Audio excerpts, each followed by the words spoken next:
Hey guys, welcome back, and in today's video I'm going to be talking about the WRC Silly season, because at this point we've still got a handful of drivers without a seat. And whilst we've seen transfers like Lappy to Citroën to join Ogier and Chris Beek returning of Toyota, we only have a couple of drives left and a lot of drivers vying for them. So in this video I'm going to talk about what drives are left, what drivers are left, and who I reckon will go where. So let's start off with what seats there are. So there's one with Hyundai and two with M Sport, so that leaves a total of 3. There could potentially be a fourth one if Citroën decide to run 3 cars, but it looks at the moment like they're going to stick with 2, with Ogier and Lappy. But of course that might be subject to change. And then we have the amount of drivers who are looking at these seats. Like, at this point we can't even consider really WRC2 people stepping up to the top flight, which means people like Pontus Tiedemann are going to have to spend another season in WRC2 when they've been looking at WRC drives for the past 2 or 3 seasons. I mean, Tiedemann was compared to people like Teemu Salonen or Esa-Pekka Lappy, so at this point it looks like it's going to be a much harder fight for him to get out of WRC2 and into the top flight where he appears to want to be. Though WRC2 having this kind of now works team and independence championships, that looks like it's going to be quite good, because it means that people like Tiedemann can stay in WRC2 and be fighting for more silverware. It also means there can be proper works teams, so people like Stefan Lefebvre or Eric Cameli can stay in a works drive whilst being in WRC2. I think it's pretty cool.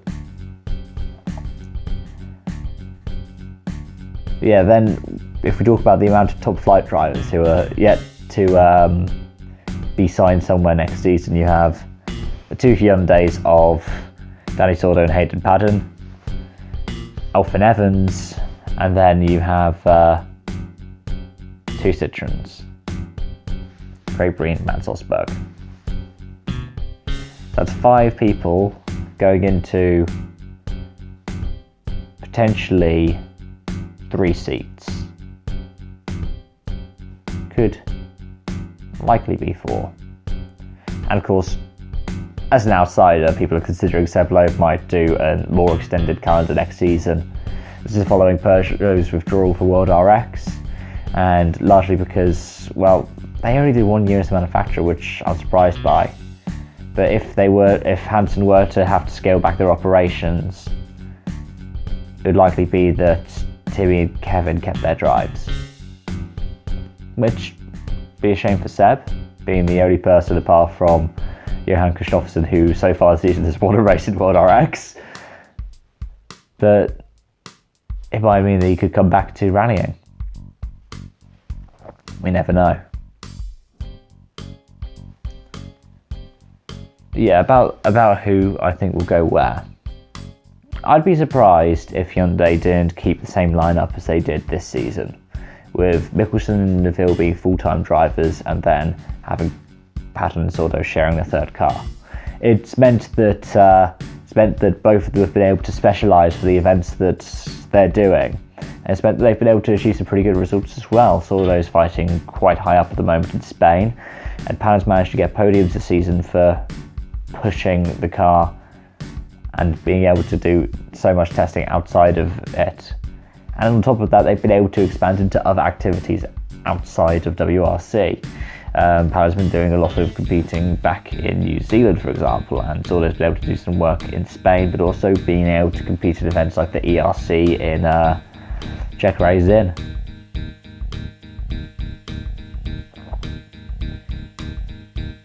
As for the M Sport seats,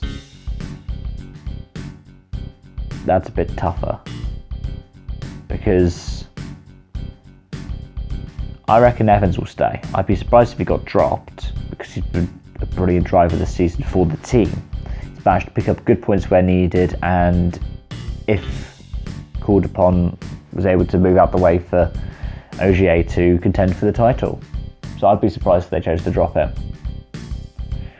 And then for the third seat, I reckon they're going to want a full-time driver. Because remember, they've got Timu next year. He's been confirmed as driving with M Sport next season. And then it depends on what kind of pull PSA Group have. Because we'd be looking at Ostberg and Breen. Now, Breen's driven Ford cars before.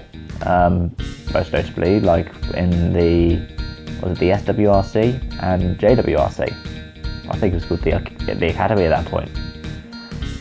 So he's driven M Sport vehicles before, but I reckon that PSA might look at trying to keep him, whether as a full-time driver or in another kind of program. Whereas Mads has got good connections to M Sport in the way that he's driven for them on multiple occasions before. I believe he sold his privateer Fiesta, so he would be having to look at a works drive. But I reckon he'd probably go for M Sport. And out of these deals, a lot of them are being signed as kind of 1 years. So for some of these new deals, they're 2 years or 3 years, but it means that come this time next season, we might still have a lot of drivers up for contract renewal. I know Mikkelson's up for contract renewal at the end of next season. I think Tanak is as well, and Sunan will probably be. Maybe we'll have another interesting silly season next season, because especially you'd see people like Rovanperä and potentially Hutanen looking to step up.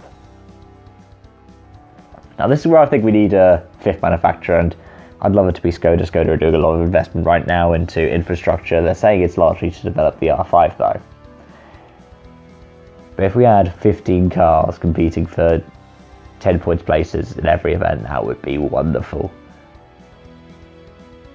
Mind you, that's a lot of whataboutism. Let's not focus on that. Instead, I just want to have a look at, like, there are so many amazing drivers right now in the WRC. It's a shame that we're talking about some of them not being able to have drives next season.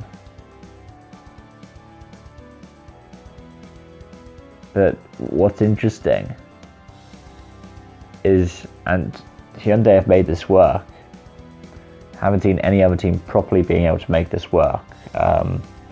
Ford weren't necessarily able to do this the past couple of seasons because they tend to stick to a more rigid program. You saw Sunan did the majority of events this season. Bouffier didn't really do as many as we thought he would.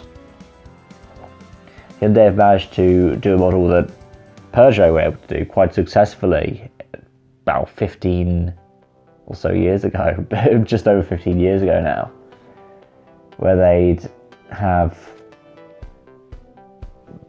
something like 4 drivers for a season. So they'd have like Gronholm, they'd have Burns, then they'd have like Didier Auriol, Gilles Panizzi, and Harry Rovanperä. And what they'd do is they'd have Burns and Gronholm doing all of the events, and then for different ones they'd have different specialists. So Panizzi would do like Catalunya, Tour de Course, and Monte Carlo. Rovanperä would do rallies like Sweden and Finland, and Auriol would do other bits and pieces around that. I think that was a successful model for Peugeot, and Hyundai have managed to make it work. I'd love to see that happening more with other teams. So say next season Citroën look to enter a third car, and then for half of it they give it to someone like Osberg or Breen, for the other half they give it to Seb Loeb. It's a good way of being able to get high manufacturers points for drivers that enjoy just being there. They're not competing for the championship, but they're just there to compete as well as they can and get the manufacturers the biggest amount of points they can. At least those are my views. I hope you have some kind of agreement on them. If not, I would love to hear what you think. So what's happening with my words? Let me know down in the comments down below. Thank you so much for watching, and I hope to see you again soon. Bye bye.